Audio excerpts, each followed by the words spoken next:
Have you ever wondered if color is a property of matter or if it's something our brain generates? This question leads us into the captivating world of color perception, a realm where science and perception intertwine. You see, color is not a characteristic inherent to objects. Instead, it is a fascinating result of the dance between light and matter, a play of reflections and emissions.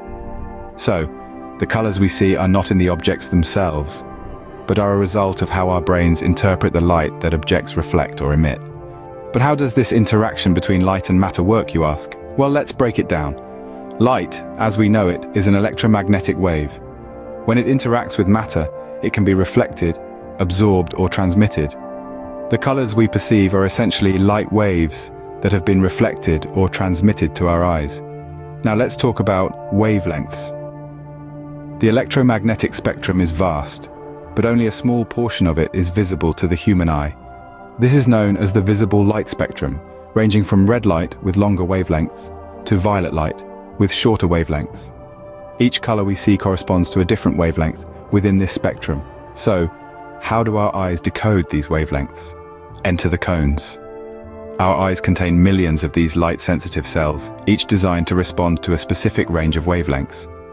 There are 3 types of cones, aptly named for the colors they respond to: red, green, and blue. When light hits these cones, they generate electrical signals proportional to the light's intensity. For example, if a red apple reflects light into your eye, the red-sensitive cones are stimulated more than the green or blue ones. The signals from these cones then travel to our brain, which interprets them as color. And just like that, you see the apple as red. Isn't science fascinating? So, what part does our brain play in all of this? Well, let's dive into the fascinating world of neuroscience to find out. The brain's primary role in color perception is to interpret signals from the cones in our eyes. These cones respond to different wavelengths of light, which our brain then assigns as various colors. Think of it like a cosmic language translator, converting light waves into a vibrant palette of hues. But here's where it gets interesting. This process isn't always straightforward. Sometimes other factors come into play, steering our perception off course.